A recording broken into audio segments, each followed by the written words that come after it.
ఒకసారి ఈ వీడియోని చూడండి. ఒక తండ్రి ఏడ్చుకుంటూ తన బిడ్డని జగన్నాథ్ టెంపుల్ కి తీసుకొస్తున్నాడు. తన బిడ్డ 2 మంత్స్ గా కోమాలోనే ఉన్నాడు. మరేం చేయలేం, మీ అబ్బాయి బ్రతకడం చాలా కష్టం అని చేతులెత్తేశారు. ఏం చేయాలో తెలియక ఏడుస్తూ ఆ తండ్రి నువ్వు తప్ప మరింకెవరు దిక్కులేరంటూ ఏడుస్తూ జగన్నాథ్ టెంపుల్ కి అయితే వచ్చాడు. ఎంత ట్రై చేసినా సరే పోలీసులు అక్కడ ఉండే వాళ్ళు తన బిడ్డని లోపలికి పంపించడం లేదు. అయినా పట్టు వదలకుండా ఆ దేవుడిని ప్రార్థిస్తూ ఏడుస్తూ అక్కడే ఉండిపోయాడు. ఇదంతా చూస్తున్న గుడి యొక్క ప్రధాన అర్చకులు అక్కడికి వచ్చి తన బిడ్డని లోపలికి తీసుకువెళ్లారు. తర్వాత ఏం జరిగిందో తెలిస్తే మీరు చాలా షాక్ అవుతారు. ఎవరూ నమ్మలేనంతగా అక్కడ ఒక పెద్ద అద్భుతం జరిగింది. అక్కడ పెట్టిన 5 నిమిషాల్లో ఆ పిల్లోడు కదలడం స్టార్ట్ చేస్తాడు. నిజంగా ఈ దృశ్యాన్ని చూసిన ప్రతి ఒక్కరూ చాలా ఆశ్చర్యపోయారు. నిజానికి జగన్నాథ స్వామి ఆలయం గురించి చాలా మందికి చాలా విషయాలు తెలియవు. జగన్నాథ స్వామి ఆలయం గురించి ప్రతి ఒక్కరు తెలుసుకోవాలి. ఒక్క 5 మినిట్స్ ఫుల్ గా వీడియోని చూడండి. లైఫ్ లో ఒక 5 మినిట్స్ పెద్ద ఎక్కువేం కాదు. ఇయర్ ఫోన్స్ పెట్టుకుని ఫ్రీగా ఒంటరిగా ఒక దగ్గర కూర్చొని వినండి. నిజానికి ఈ టెంపుల్ లో శ్రీకృష్ణుడి యొక్క గుండె ఉంది. ఇప్పటికీ శ్రీకృష్ణుడు జగన్నాథ స్వామి రూపంలో అక్కడే ఉన్నాడు. ఇలా ఎన్నో వార్తలు బయటకు వచ్చాయి. ఈ టెంపుల్ దగ్గర జరిగే ఇంకో మిస్టరీ ఏంటో తెలుసా? అక్కడ జరిగే ఒక రథయాత్ర. ఈ రథయాత్ర ఒక అద్భుతమని చెప్పొచ్చు. ఈ రథయాత్ర ప్రతి సంవత్సరం ఆషాఢ మాసం శుక్లపక్షం 2వ రోజు మొదలయ్యి 10వ రోజు ముగుస్తుంది. దీన్ని చూడడానికి లక్షలాది మంది భక్తులు ఇక్కడికి వస్తూనే ఉంటారు. ఇక్కడ మిస్టరీ ఏంటంటే రథయాత్ర జరిగే ప్రతిసారి ఇక్కడ వర్షం పడుతూనే ఉంటుంది. ఇప్పటికీ కూడా ఈ రథయాత్ర జరిగే టైంలో వర్షం పడడం ఒక్కసారి కూడా ఆగలేదు. అంతేకాదు ఈ టెంపుల్ ని కాపాడడానికి చాలా మంది తన ప్రాణాలను కూడా లెక్క చేయకుండా ఈ టెంపుల్ ని కాపాడుతూనే ఉన్నారు. ఈ టెంపుల్ మీద దాదాపు 17 సార్లు దండయాత్ర చేశారు. అండ్ మన వాళ్ళు చాలా మంది వాళ్ళ ప్రాణాలను కూడా లెక్క చేయకుండా ఈ టెంపుల్ లో ఉన్న విగ్రహాలను కాపాడారు. నిజంగానే ఈ టెంపుల్ లో కృష్ణుడి గుండు ఉందా? అండ్ ఈ ఆలయాన్ని ఎవరు స్థాపించారు? ఈ ఆలయం వెనుకున్న మిస్టరీస్ ఏంటి అనేది ఈ వీడియోలో చూద్దాం. అలాగే ఈ వీడియోని ఇంతవరకు చూసిన ప్రతి ఒక్కరు కూడా వీడియోని లైక్ చేయండి. అలాగే వీడియోని కొత్తగా చూస్తున్న ప్రతి ఒక్కరు కూడా మన ఛానల్ సబ్స్క్రైబ్ చేసుకోండి.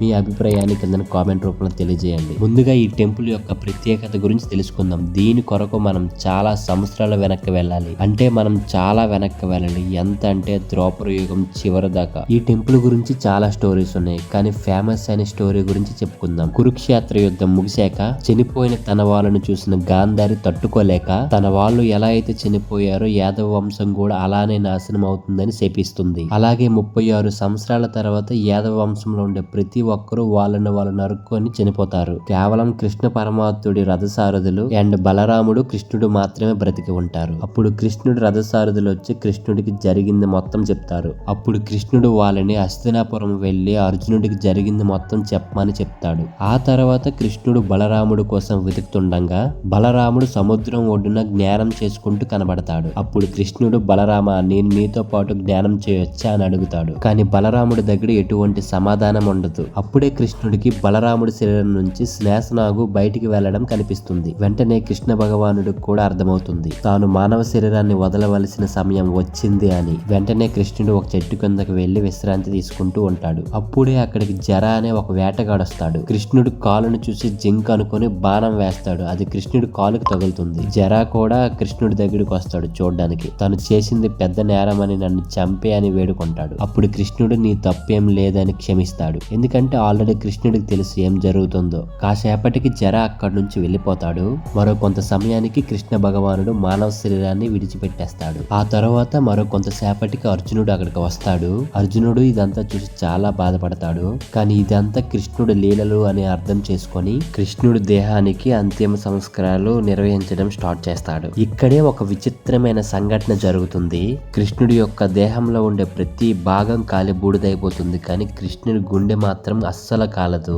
ఆ గుండె కూడా ఒక బ్లూ కలర్ స్టోన్ లా మెరిసిపోతూ కనిపిస్తుందంట. అప్పుడు అర్జునుడికి అస్సలు ఏం అర్థం కాదనమాట. ఎందుకు ఆ స్టోన్ లా అలా మెరుస్తుంది అని. అప్పుడే ఆకాశవాణి ప్రత్యక్షమై కృష్ణుడి యొక్క గుండెని ఒక వేప చెట్టుకి కట్టి సముద్రంలో వదిలి అని అర్జునుడికి చెప్తుంది. అర్జునుడు కూడా మరేం చేయలేక తను అలానే చేశాడు. సముద్రంలో కొట్టుకుంటూ ఆ గుండె పూరికి చేరుకుంటుంది. అలా కొట్టుకొచ్చిన వేప చెట్టు కొన్న కృష్ణుడి యొక్క గుండె బయటికి వచ్చి మెరుస్తూ కనిపిస్తుంది. కొంతకాలానికి కృష్ణుడిపై బాణం వేసిన జరా చనిపోయి పూరిలోని శబర అనే ఒక ఆటవిక జాతిలో బిశ్వవసు అనే ఒక పేరుతో పుడతాడు. ఆ తర్వాత బిశ్వవసు ఆటవిక జాతికి నాయకుడు కూడా అవుతాడు. మరో కొన్ని రోజులకి బిశ్వబసుకే కృష్ణుడి యొక్క గుండె మెరుస్తూ ఒక స్టోన్ లా కనిపిస్తుంది. అది మెరుస్తున్న ఒక రాయిలా కనిపించడం వల్ల బిశ్వబసు దాన్ని తీసుకువెళ్లి ఒక టెంపుల్ లో పెట్టి పూజ చేస్తూ ఉంటాడు. అలా కొన్ని రోజులకి అది ఆ నోట ఈ నోట పడి ఒక రాజుకు కూడా తెలుస్తుంది.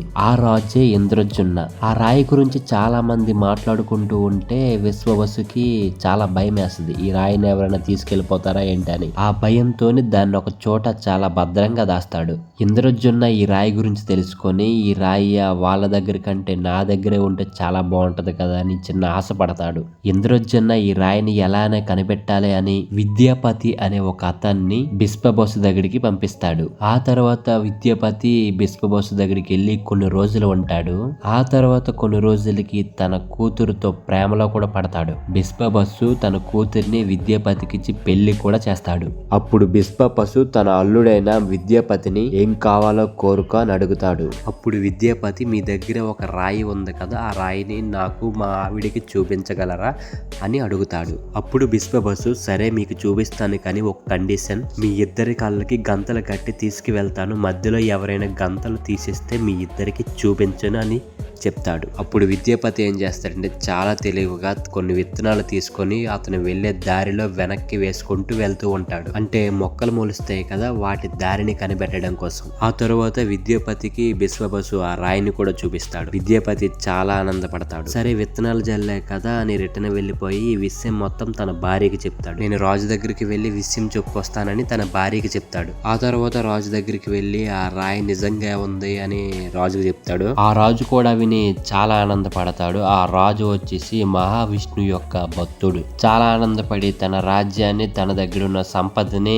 ఆ దగ్గరలో ఉండే ప్రజలందరికీ ఇచ్చి ఆ రాయిని చూడడానికి తను, తన భార్య, తన ఫ్యామిలీ కలిసి బయలుదేరతారు. విద్యాపతి వేసిన ఏవైతే విత్తనాలు ఉన్నాయో ఆ విత్తనాలు మొక్కలైతే కనిపించవు. దాంతో విద్యాపతి ఏం చేయాలో తెలియక తెల్ల ముఖం వేసుకొని రాజు వైపు చూస్తూ ఉంటాడు. రాజు యొక్క భార్య ముందుకు వచ్చి మాకు ఎలా అయినా సరే మీరు రాయిని చూపించండి, రాయి కనిపించకపోతే మేము చాలా ఇబ్బందులు పడతాం, సో అలాగే మాకు చాలా బాధ అనిపిస్తుంది, మా రాజ్యాన్ని అన్నిటిని కూడా మేము వదిలేసి వచ్చాం, విద్యాపతిని వేడుకుంటుంది. అప్పుడు విద్యాపతి రాజుని, తన భార్యని, తన మామైన బిశ్వబసు దగ్గరికి తీసుకువెళ్తాడు. మీరు చూపించిన రాయిని రాజుగారికి కూడా చూపించండి అని వేడుకుంటాడు. బిశ్వబసు సరే అని రాయిని చూపించడానికి తీసుకువెళ్తాడు. కానీ ఇక్కడే ఒక సంఘటన జరుగుతుంది. ఆ రాయి కనిపించదు. ఈ రాజు మళ్ళీ కుప్పకూలిపోతాడు. ఈ రాయిని ఎలాగైనా నేను చూసేంత వరకు నేను నిరాహార దీక్ష చేస్తాననేసి ఒక కింద పచ్చటి పరుపును వేసి కూర్చొని అలా ఉండిపోతాడు. రాజ్యంలో ఉండే ప్రతి ఒక్కరూ రాజుని బ్రతిమలాడతారు, ఏదో ఒకటి తినండి, మీరు ఎలా ఉంటే బాగోదు అనేసి. కానీ రాజు మాత్రం ఏం తినకుండా ఈ రాయిని చూసేంత వరకు పచ్చి మంచినీరు కూడా తాగను అనేసి అలానే ఉండిపోతాడు. అప్పుడే రాజు కలలో కృష్ణుడు కనిపిస్తాడు. కృష్ణుడు ఏం చెప్తాడంటే, ఇంద్రజుమ్న నువ్వు మొదట నాకు గుడి కట్టించు, ఆ తర్వాత సముద్రం ఒడ్డున ఒక వేప చెట్టు ఉంటుంది, ఆ వేప చెట్టును తీసుకొచ్చి నా విగ్రహాన్ని, సుభద్ర విగ్రహాన్ని, బలరాం విగ్రహాన్ని తయారు చేసి ఆ గుడిలో ప్రతిష్ఠించు అని చెప్తాడు. ఇలా చేసావంటే ఆ బ్లూ రాయి ఆటోమేటిక్ గా ఆ విగ్రహం లోపలికి వస్తుంది అని చెప్తాడు. రాజు అలానే గుడి కట్టేస్తాడు. కానీ సముద్రం దగ్గర ఉన్న వేప చెట్టు కదిలించడం ఎవరి వల్ల కాదు. దాంతో రాజు చాలా బాధపడి నిరాశ చెందుతాడు. ఆ తర్వాత కృష్ణుడు మళ్ళీ రాజు కళ్ళలో కనిపించి ఆ వేప చెట్టుని కేవలం ఆటవికులు మాత్రమే కదిలించగలరు, వాళ్ళ చేత ఇది చేయించు అని చెప్తాడు. ఆ రాజు ఆటవికులను తెప్పించి ఆ వేప చెట్టుని కదిలిస్తాడు. ఆ వేప చెట్టు కదిలొద్దు కూడా. ఇప్పటికీ కూడా చాలా మంది భక్తులు ఆ పూరి టెంపుల్లో శ్రీకృష్ణుడి యొక్క గుండె ఉందని చాలా మంది నమ్ముతారు కూడా. మీరేమనుకుంటున్నారో కింద కామెంట్ చేయండి. అంటే ఆ గుండె నిజంగానే పూరి టెంపుల్లో ఉందా లేదా.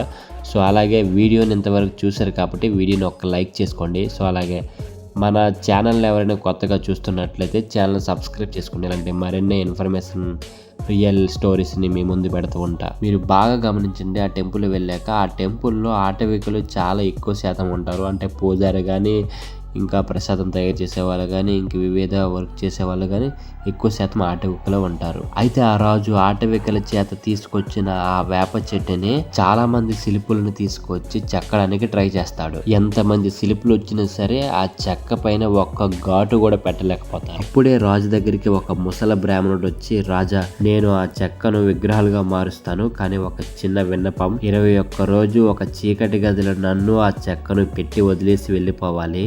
21 రోజు మీరు ఎవ్వరు కూడా తలుపు దగ్గరికి కానీ డోర్ తీయడం కానీ చేయకూడదు.